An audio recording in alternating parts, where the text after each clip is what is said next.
Let's now shift our attention to what is happening in West Asia, where the state of Israel has sent some pretty mixed signals on the possibility of a ceasefire with Lebanon, with its defense minister Israel Katz seeming to contradict the statement of the foreign minister Gideon Saar.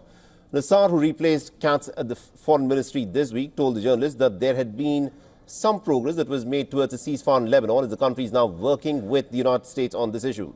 But Katz, who became the defense minister this week, told a forum of the top military generals that there will be no ceasefire and there will be no break in the attacks against Hezbollah in Lebanon. There will be no ceasefire and there will be no break in the strikes against Hezbollah. However, if the possibility arises and a proposal is put forward that would allow us to claim victory, meaning the surrender of Hezbollah, if Hezbollah would accept all our conditions that we coordinate with the United States and they would be able to materialize, we will certainly consider it very seriously. I think there is certain progress working on the issue. We are working with the Americans on the issue. There is progress. Furthermore, the Israeli Defense Minister Israel Katz said that Iran was more exposed than ever to strikes on its nuclear facility. In his post on X, that was formerly known as Twitter, he added that his government has the opportunity to achieve its most important goal, and that is to thwart and to eliminate the existential threat to the state of Israel. Meanwhile, Israel's far-right finance minister Bezalel Smotrich has pledged to annex the Israeli settlements in occupied West Bank in 2025, saying that he'd already begun laying the groundwork for such a step. Now, Bezalel Smotrich has also said that he'll push the government to work together with the new U.S. administration on this matter, calling Trump's return to power an important opportunity.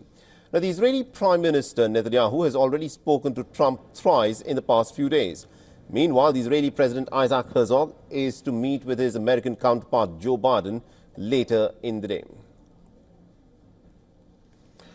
All right, now to give us more updates in terms of what is happening at this moment from the state of Israel, we're being joined by WION's correspondent Jody Cohen. She's joining us live from Ra'anana in the state of Israel. Now, Jody, the Arab summit has called for a ceasefire and for the establishment of a Palestinian state. Now, how is this being looked at in the state of Israel? What objectives has Israel achieved so far in its war in Lebanon and the Gaza Strip? And how long, from the Israeli perspective, is this war expected to go on?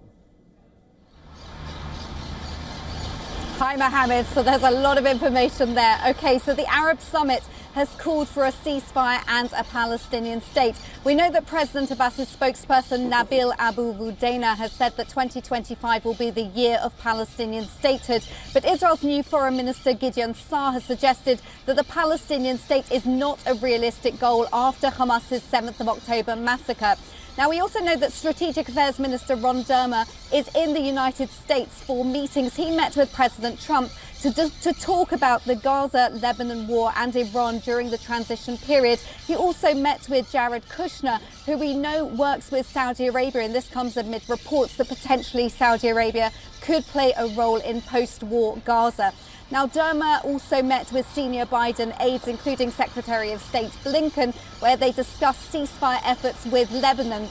Now, both Biden and Trump want to see an end to the war during the transition period. Israel appears to be willing to agree to a ceasefire, but this is really crucial, and this is the point that Defense Minister Katz was referring to on X. He said with a written guarantee that Israel could take military action against Hezbollah if Hezbollah re-establishes a military presence on Israel's border. So it remains to be seen what happens with those talks. We are hearing from Israel's new foreign minister that the progress has been made on a potential ceasefire with Lebanon, and it also remains to be seen if Hezbollah would agree to Israel's condition of being able to tackle Hezbollah to make sure it doesn't come close again to Israel's border. All right, and also the Israeli President Isaac Herzog is traveling to the United States. He's expected to meet with Joe Biden later in the day today. Now, there's a change of guard at the White House. Donald Trump will take charge in the month of January. Netanyahu has spoken with Donald Trump at least thrice over the phone, is what we're being told. Now, Jody, within the state of Israel, how is this change of guard at the White House being perceived? And is there any change that is expected in terms of the American policy towards Israel? So over two-thirds of Israelis, according to a poll, said that they were satisfied with President Trump winning. Many Israelis also are very grateful for the support that Israel received from President Biden. And that's the key message, I think, that we'll be seeing from President Herzog, who is in the United States for meetings today. He's going to be meeting with President Biden. He's also meeting with President-elect Trump's pick for U.S. ambassador to the UN, Elise Stefanik, and the pro-Israel South Carolina Senator Lindsey Graham.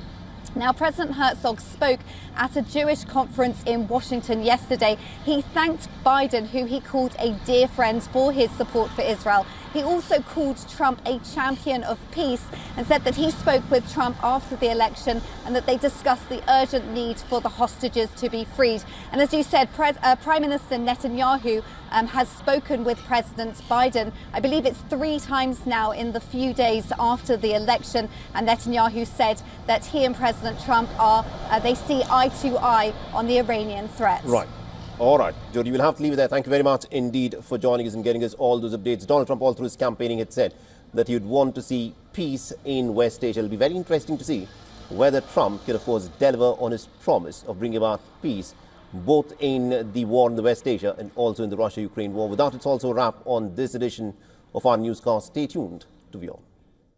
For all the latest news, download the WION app and subscribe to our YouTube channel.